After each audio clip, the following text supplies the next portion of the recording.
Voy a pedirle que por favor abran las Sagradas Escrituras en el libro de Hechos, en el capítulo 9.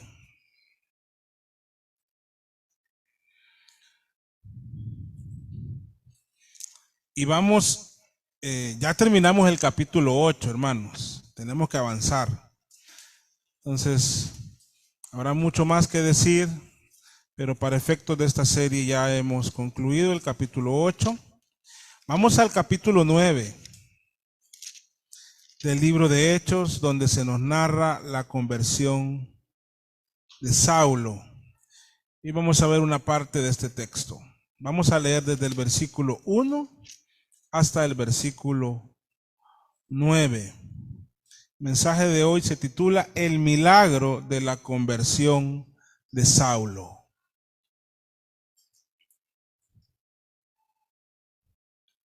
Dice la palabra del Señor. Deme un segundo, hermano.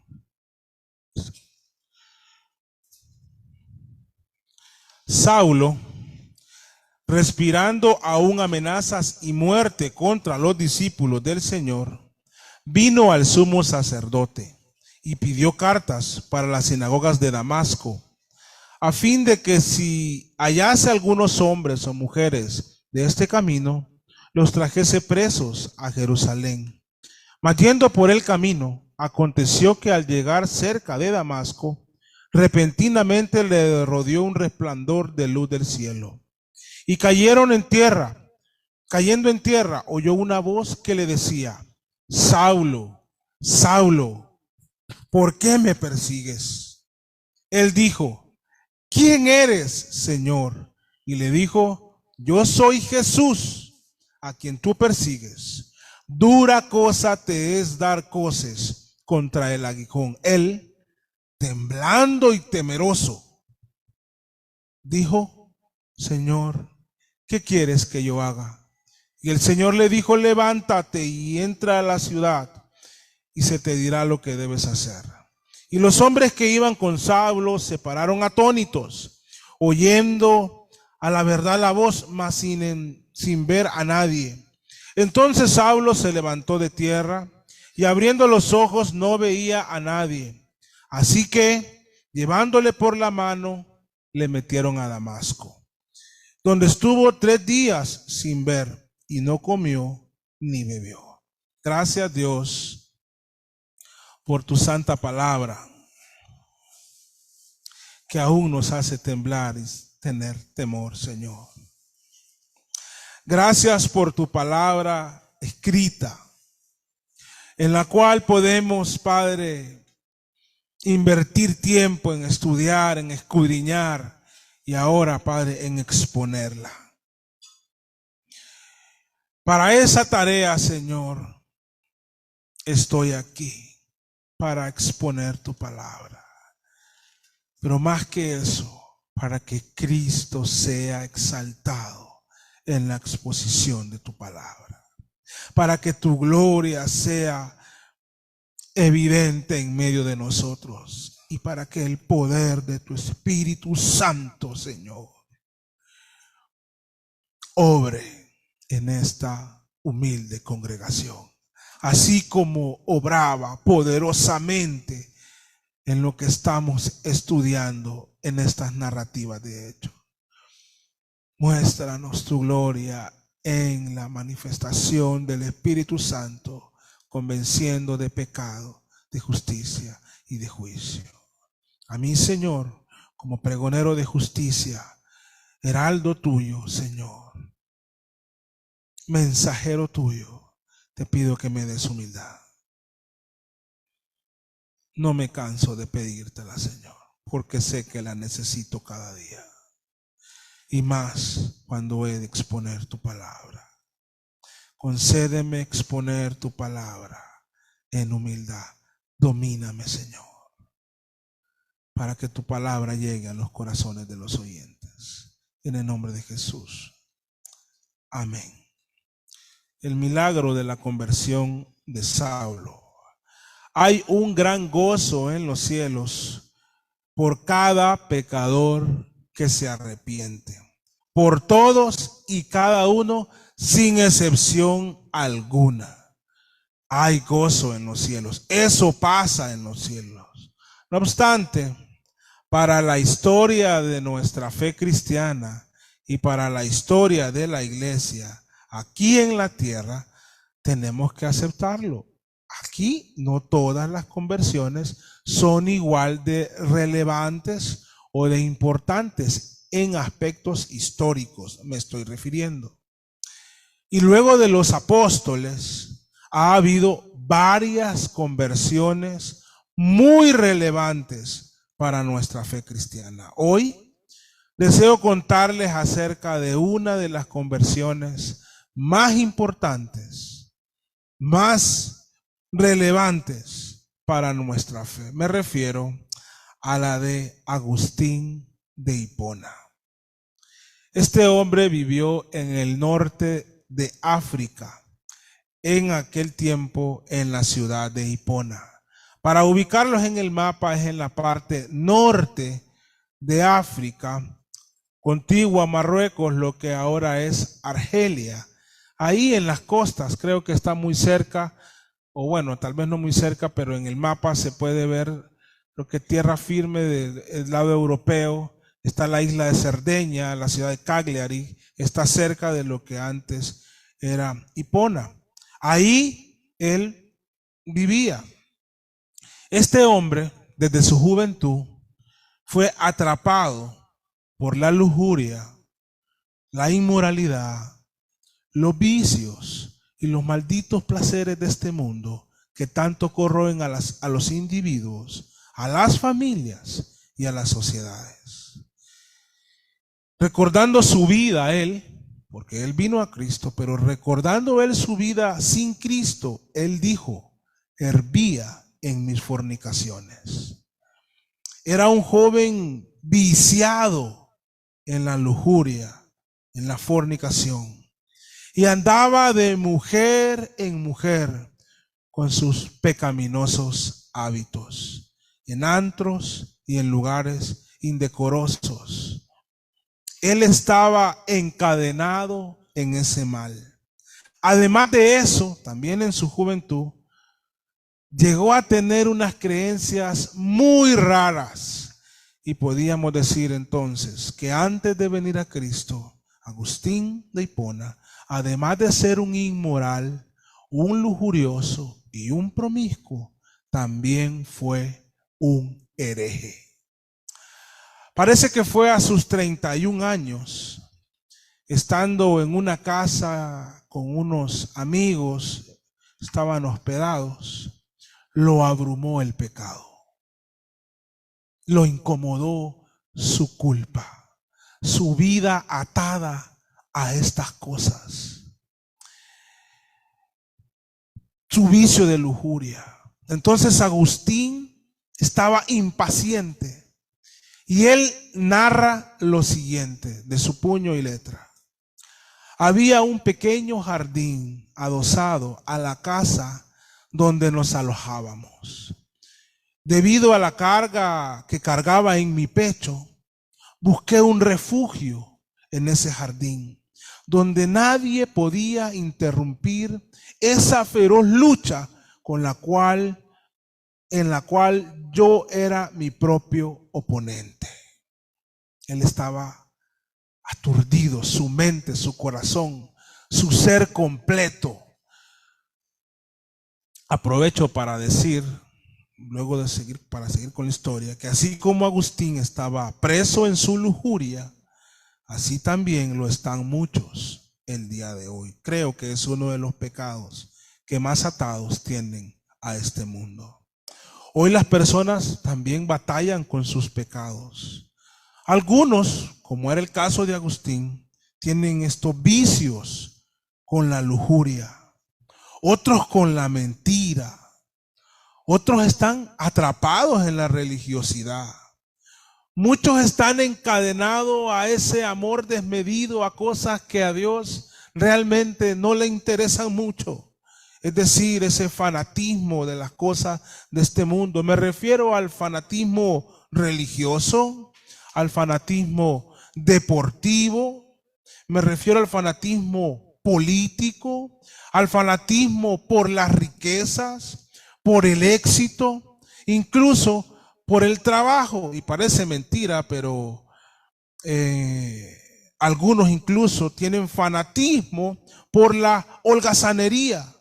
En fin, en lo que sea, hermanos, no podrán dejar estos males y ese pensamiento que les mantiene atado a estas cosas por sí solos, solamente si ponen su fe y su mirada en Dios.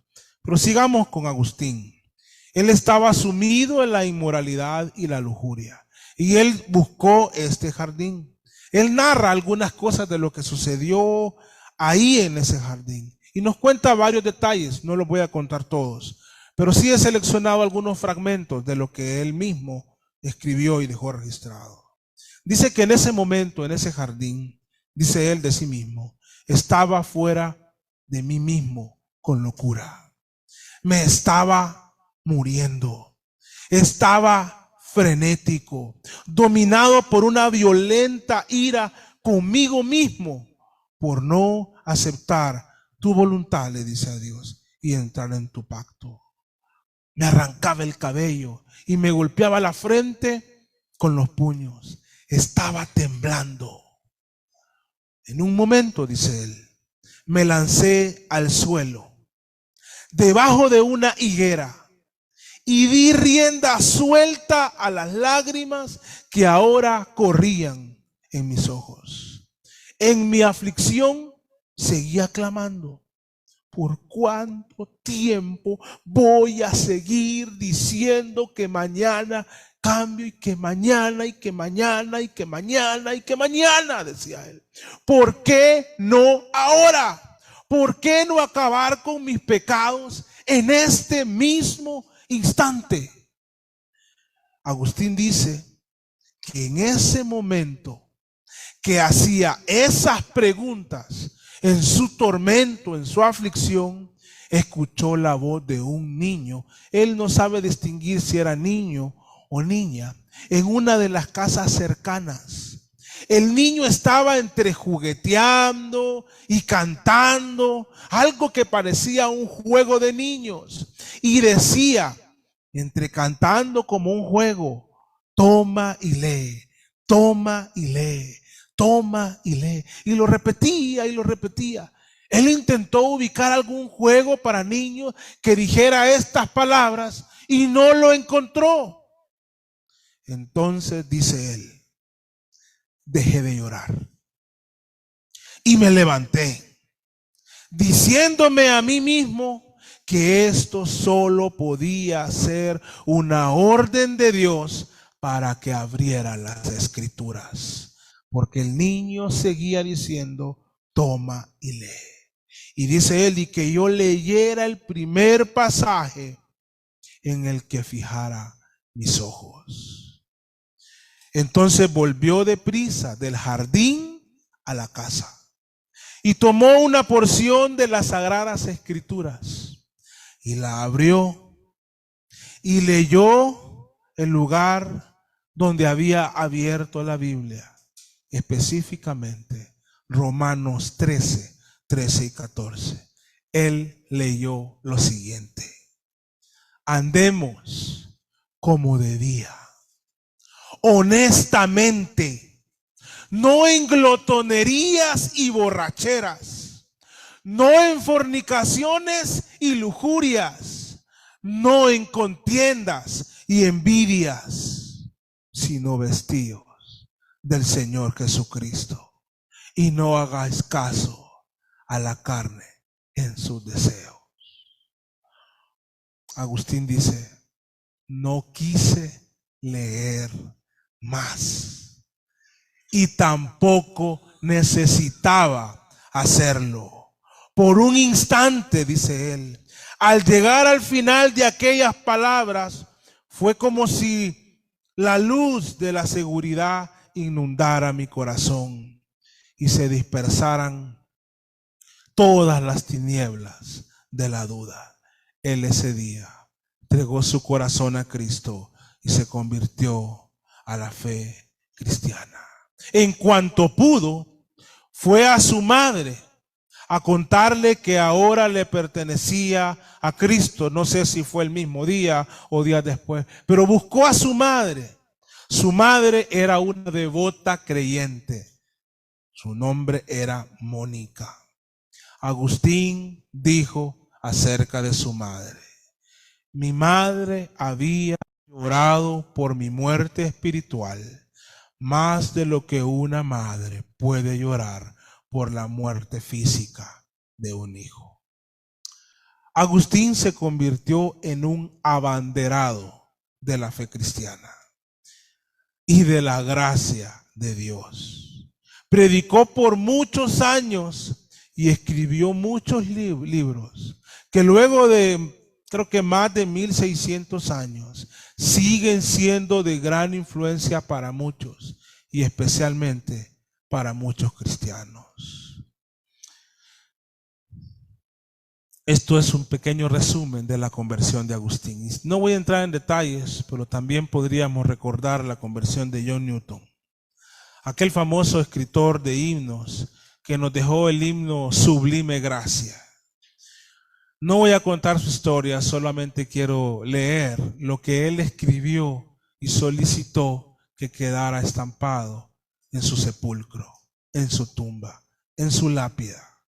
Él mismo lo escribió y él pidió que eso dijera, el epitafio fuera: John Newton, empleado, antaño infiel, libertino, traficante de esclavos en África, fue, por la misericordia de nuestro Señor y Salvador Jesucristo, preservado, restaurado, perdonado y nombrado para predicar la fe que tanto había tratado de destruir. Han escuchado un pequeño resumen de la conversión de alguien muy importante para nuestra fe, de Agustín de Hipona.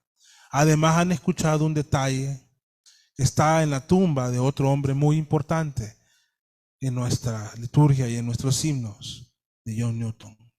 Pero creo que ni aún la conversión de Agustín, ni fuéramos y nos recordáramos ni la de Lutero, ni la de Newton, ni la de Moody o la de cualquier otro, son comparables con la conversión de Saulo de Tarso, la que hoy vamos a estudiar. Hoy estamos en un pasaje que cuenta el milagro de la conversión de Saulo. Para estudiar, para exponer y meditar en este pasaje, deseo que de forma breve veamos el poder de Dios en la persona de Jesucristo, haciendo un milagro en especial, cuando convierte el agua en vino. Luego vamos a recordar un poco quién era Saulo, para luego revisar lo que Lucas nos narra de la conversión de este hombre. Iniciemos. Jesús convierte el agua en vino. ¿Qué tendrá que ver esto con este pasaje? Bueno, hermanos, los milagros se pueden describir como cuando suceden cosas que es imposible que sucedan. Hay cosas que no pueden suceder. La lógica, la razón, los datos, no es concebible que sucedan. No pueden pasar. ¿Se imaginan ustedes creen honestamente que es posible que de 5 panes y de 2 peces coman 5,000 hombres? No, hermanos, eso es imposible. Eso no puede ser. La aritmética es exacta. ¿Cómo le voy a dar a 5,000 de 5 panes y a 5,000 de 2 peces y que todavía me sobre? No es concebible para el razonamiento humano. Usted no va a ir a alimentar a 5,000 y va a llevar esa canastita. No lo va a hacer, porque es imposible. Un día que esté con vientos huracanados, lloviendo fuerte, los techos, los rótulos, las calles desbordadas de agua, es imposible que yo me pare frente a la lluvia y le diga: silencio, calla, enmudece. Y que en un abrir y cerrar de ojos haya una grande bonanza. Eso no es posible, hermano. No pasa. Es imposible. Tanto más imposible que nos vayamos al cementerio. Acá tenemos uno a ciertos metros, un par de kilómetros arriba. Y que vayamos a la tumba de alguien que nosotros conocemos y que le llamemos por su nombre y que le pidamos que salga y que el cadáver salga con vida. Hermanos, eso es imposible. Y también es imposible convertir agua en vino.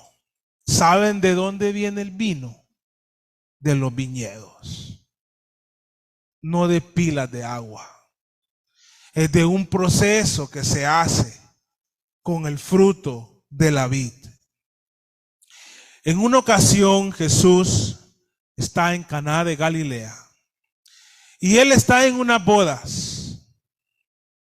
El vino se acabó. Por lo que haya sido, el vino se terminó. Y Jesús hace un milagro. Toma el agua y hace que la composición química, la naturaleza de ese líquido, cambie por otra naturaleza. Ya no había agua, sino que había vino. Eso es imposible, hermanos. El vino no sale del agua. Si el vino saliera del agua, no habrían viñedos. Pero Él tiene el poder para cambiar la naturaleza de este líquido. Y que ahora sea no solo un vino. La Biblia nos dice que fue el mejor vino. No es casualidad que este milagro esté antes de Juan 3, cuando la palabra de Dios nos enseña acerca del nuevo nacimiento, cuando hay un cambio en la naturaleza del ser humano al ser convertido a Cristo y ser un nuevo hombre, un nuevo ser, una nueva mujer. Todas estas cosas son imposibles.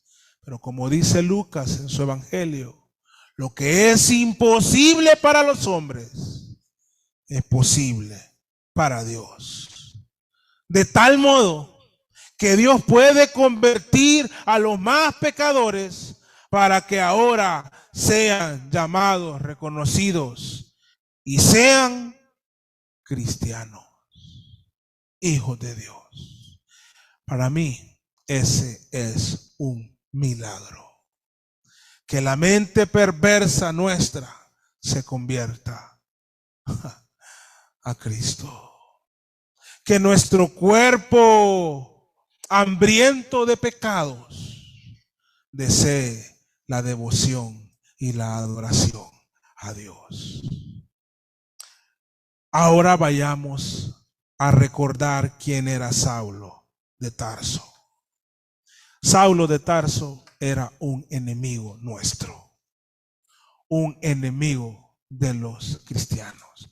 Pero no solo un enemigo que había sentimientos de enemistad, no, era un enemigo que actuaba contra nosotros.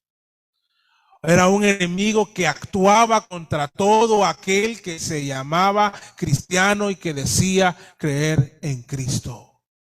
No le daba ningún pesar matar o ver morir a alguien por su fe en Cristo. Él no era nuestro amigo. Él era nuestro enemigo. Si los cristianos en aquel tiempo hubiésemos tenido una bandera, él la hubiera agarrado y la hubiera quemado. Si Si él hubiese tenido la posibilidad, y de hecho la tuvo, de encarcelar, de arrastrar, de maltratar a los creyentes, él lo hacía pensando que estaba haciendo un bien. Warren Wiersbe dice lo siguiente en cuanto a que si alguien se hubiera osado a preguntarle a Saulo por qué hacía esto con los cristianos, ¿por qué haces esto con los cristianos? Warren Wiersbe hace una respuesta imaginaria, dándonos a entender cómo era el corazón y el pensamiento de Saulo. Y yo la voy a leer, la respuesta imaginaria que él da, para que entendamos quién era Saulo. Si alguien le preguntaba, ¿por qué haces esto con los cristianos? Él, dice este hombre, hubiese respondido: Jesús de Nazaret está muerto. ¿Es que usted espera que yo crea que un don nadie crucificado es el Mesías prometido? Según nuestra ley, cualquiera que es crucificado es un maldito. ¿Tomaría Dios un falso profeta maldito para convertirlo en el Mesías? No. Sus seguidores están diciendo que Jesús está vivo y que está haciendo milagros a través de ellos. Pero el poder en que ellos tienen proviene de Satanás. No es de Dios. Esta es una secta peligrosa y me propongo eliminarla antes de que ella destruya nuestra historia judía. Pablo mismo, porque se le conoce como Pablo, cuando ya era creyente y le servía a Dios, él está contando al rey Agripa acerca de su conversión. Allá en Hechos 26, 9 al 11, él dice lo siguiente: yo ciertamente había pensado que debía hacer muchas cosas contra el nombre de Jesús de Nazaret, lo cual también hice en Jerusalén. Y yo encerré en cárceles a muchos de los santos, habiendo recibido autoridad de los principales sacerdotes.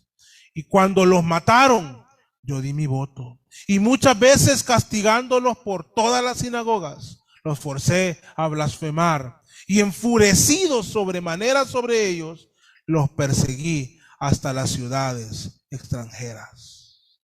¿Se imaginan usted cantando vivir es Cristo en su casa a todo pulmón? Y le toca la puerta Saulo de Tarso. Si se la abre, lo sacaba a rastras, hermano. Y le quemaba ese dispositivo, porque ya ese parlante para él ya era maldito. Y usted también. Y si no le abría la puerta, andaba varios hombres que se la botaban y los arrastraba, hombres y mujeres, y los llevaba a la cárcel. Ese era Saulo de Tarso. El texto que estamos leyendo, versículos 1 y 2 de Hechos 9, nos dice: Saulo, respirando aún amenazas y muerte contra los discípulos del Señor, vino al sumo sacerdote y le pidió cartas para las sinagogas de Damasco, a fin de que si hallase algunos hombres o mujeres de este camino, los trajese presos a Jerusalén. En el capítulo anterior tenemos la narración de Felipe evangelizando al etíope. Esto es en el sur, el camino que va de Jerusalén a Gaza. Ahora la historia nos manda al norte, a Damasco. Esto es en Siria, al norte de Israel. De hecho, creo que la capital actual de Siria es Damasco. Ahí habían muchos judíos en aquel tiempo. De hecho, en el siglo I, cerca de la séptima década, hubo una masacre de judíos en Damasco. Entonces, Saulo se había dado cuenta que el evangelio había llegado hasta allá. Y como él era de Tarso, que también es por el norte, conocía esa zona y dijo: voy allá a poner orden. Voy a eliminar a estos hombres. Y luego, el 3, nos empieza a narrar la conversión de este hombre. Pablo yendo por el camino, ¿a dónde? Hacia Damasco. ¿A qué? A traer presos a los cristianos, a torturarlos, yendo por el camino. Aconteció que al llegar cerca de Damasco, repentinamente, o sea, de manera inesperada para él, inesperada para los que iban con él, pero no era inesperada para Dios. ¿Han visto ustedes videos cuando en la selva, en el desierto, los antílopes están comiendo pasto? Relajados, tranquilos. Y un felino, sea una leona, un jaguar, va sigilosamente y ya los tiene enfocados. Inesperadamente, para aquel antílope siente el poder de aquel felino que lo caza y lo devora. Repentinamente, nada más que en este caso no era un antílope que estaba comiendo pasto, era un enemigo que iba con sus armas a devorar cristianos, pero se encontró con un poder más grande que repentinamente le dio un giro a su vida. Repentinamente lo rodeó un resplandor de luz del cielo. Este libro de Hechos nos da información de cosas casi que irrepetibles. ¿Cómo fue la conversión de Saulo, hermanos? Repentinamente hubo una luz, un resplandor de gloria del cielo que se presentó ante él, aquel hombre orgulloso, soberbio, aquel hombre enemigo de Cristo y de la iglesia, aquel hombre que se sentía con poder para lograr su cometido. Lo encontró una luz repentinamente y lo rodeó y cayó a tierra, lo humilló. Muchas veces, hermano, ha pasado algo repentino, hace que la gente venga a Cristo. La noticia de un tumor cancerígeno, la pérdida de un hijo, de un esposo, de un padre, de una madre. Cosas que pasan en la vida.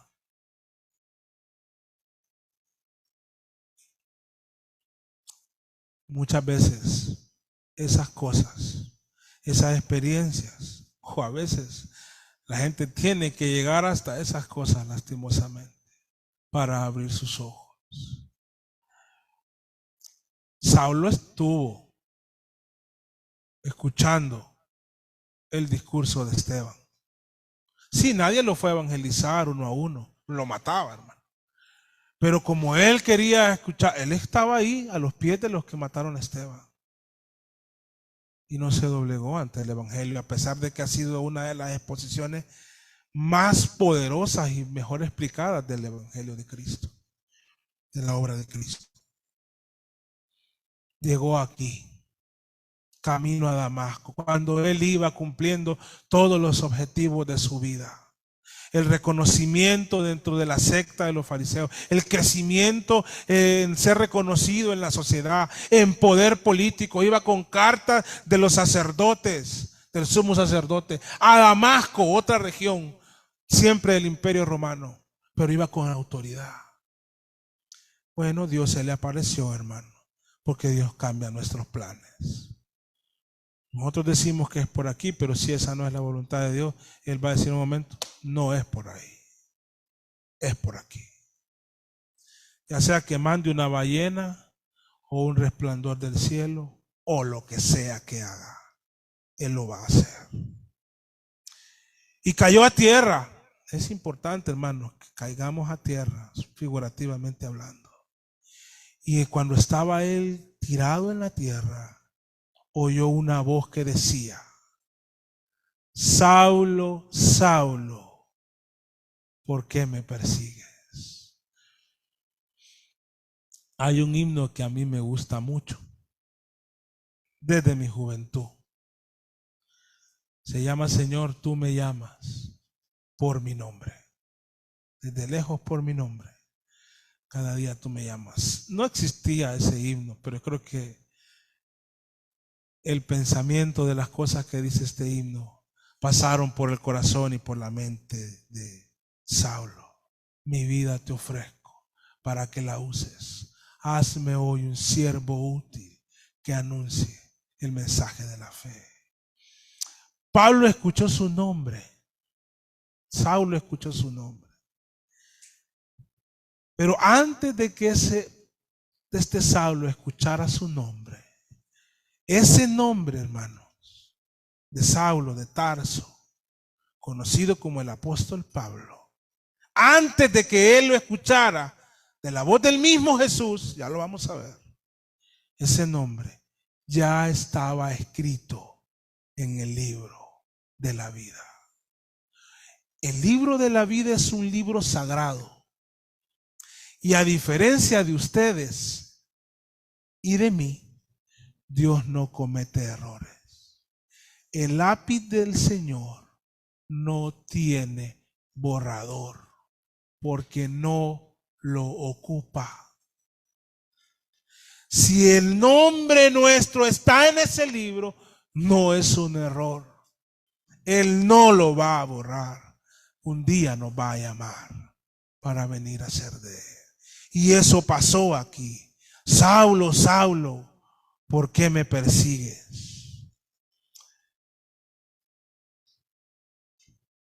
Saulo le contesta, Saulo le dice, la respuesta de Saulo es muy significativa. Porque él se está enterando que esa luz y esa voz es Dios. Él está reconociendo que es Dios. Él no se imaginaba esto, pero él de alguna manera dice, esto es Dios. Por eso le dice, ¿quién eres? Señor. Ese Señor referido ahí está haciéndole referencia a Dios. Y escucha una respuesta que le mueve todo su entendimiento, todas sus entrañas, todo lo que él tenía. Le dice, yo soy Jesús, a quien tú persigues. Pero Saulo decía, Jesús murió. Él iba sobre los creyentes, no sobre Jesús. Pero es que nosotros somos el cuerpo de Cristo. Él es la cabeza, hermano. Quien se mete con nosotros no es con nosotros. Sí, Pablo dañó a algunos, dio visto bueno de la muerte de algunos, pero el que se mete con nosotros, ustedes tranquilos, hermano. Era contra Jesucristo mismo y le dice, yo soy Jesús a quien tú persigues. Dura cosa te es dar cosas contra el aguijón. Este es un lenguaje metafórico y figurado. Lo estoy haciendo cada vez más seguido este comentario, pero debo de hacerlo.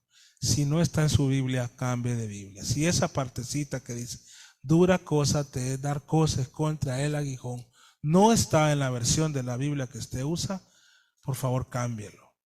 Yo sé que la mayoría de grandes pastores que nosotros escuchamos prefieren decir que esto, incluso los más respetables, no es parte de la Biblia, pero es parte de la Biblia.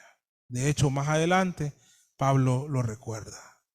Dura cosa te es dar cosas contra el aguijón. Para usarlo, esta expresión, hay que entender lo que le quiso decir. Entonces voy a usar otra analogía para que más o menos, no digo igual, pero entendamos lo que quiere decir. No te pongas a darle puñetazos, patadas y cabezazos a una roca sólida, porque el único perjudicado eres tú. Saulo, tú vas con poder, con autoridad, con tu judaísmo, con tu fariseísmo, pero hay un poder mayor al que tú te enfrentas. Y esto es duro, no lo hagas. ¿Cuál fue la reacción física y emocional de Saulo? Versículo 6. Temblando. Hay hombres que no nos imaginamos que tiemblan, hermano. Y Saulo era uno de ellos. Nadie se lo imaginaba temblando como Agustín. Nadie se lo imaginaba llorando en un jardín. Nadie se lo imaginaba siendo sensible al evangelio. Nadie se lo imaginaba clamándole al Señor, pero dice que temblando y temeroso, sabiendo que la santidad del Cristo resucitado le había hablado a él. Y ya lo reconoce como Dios, pues ahora es un convertido, ahora es un hermano en la fe. En un país de África, no recuerdo cuál, recuerdo haber escuchado este testimonio de un joven, de un hombre que trabajaba para una de las agencias de inteligencia del país y estaban persiguiendo a los cristianos, torturándolos y matándolos. Pero su misión en ese día era hacer inteligencia, conseguir información, levantar perfiles. Entonces fue a una iglesia, entró y se sentó. Y dice que ese día el mensaje era de Hechos 9. Y dice que él cuenta que él temblaba cuando escuchaba cómo Saulo se había convertido y él decía, yo soy ese hombre. Y ese día entregó su vida a Cristo. Yo sé que ustedes no son como Saulo, no odian la fe, pero es posible que Dios esté tratando con algunos de los que están aquí sentados para que entreguen su corazón a Cristo. Temblando y temeroso dijo, Señor, ¿qué quieres que yo haga? El Señor le dijo, levántate y entra en la ciudad y se te dirá lo que debes hacer. Saulo no era un santo cuando se convirtió a Cristo. Saulo no, Agustín no había dejado sus vicios cuando se convirtió a Cristo. Saulo no tenía todo su conocimiento teológico que después nos lo deja ver en epístolas como Efesios o Romanos. No entendía algunas cosas, pero se encontró con Cristo y se rindió ante él. No le dijo, espéreme un ratito. Se convirtió, entregó su corazón a Cristo. Esa es la necesidad más grande de todo ser humano, sea hombre o mujer, joven o anciano. Es entregar su corazón a Cristo y depender de Él. El tiempo no me da para seguir. Así que, hermanos, la conversión del hombre es un milagro. El hombre no puede hacer nada para eso.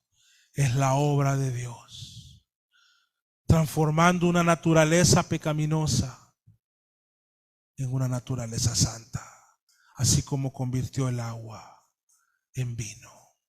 Es haciendo algo en sus manos que fuera de sus manos no se podría hacer, como pasó con estos panes y estos peces. Es reaccionando al poder de la voz de Cristo cuando nos llama. Y esa tempestad de nuestra vida se convierte en una grande bonanza por la palabra del Señor. Lo que le pasó a Saulo de Tarso. ¿Hay alguno aquí entre nosotros que esté batallando con el pecado y que quiere venir a Cristo hoy, entregar su corazón, reconciliar su andar con Cristo? Hoy es un día propicio para hacerlo.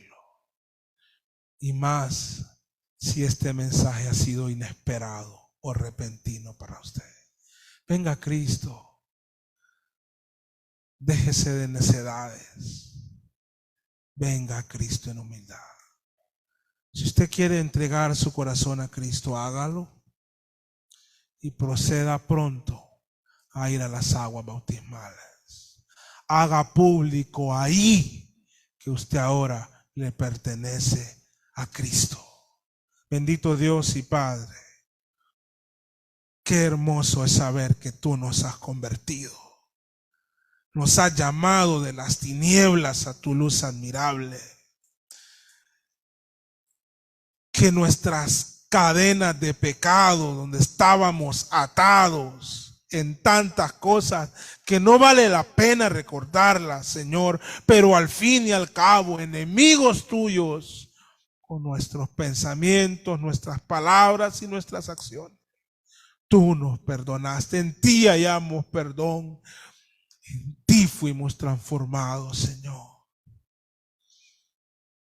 Salva a aquellos que aún no te conocen, Padre, y que están escuchando esa palabra. Si hay alguno entre nosotros, sálvalo, Señor. Tú sabes cómo hacerlo. Yo no, Padre. Te lo pido en el nombre de Jesús.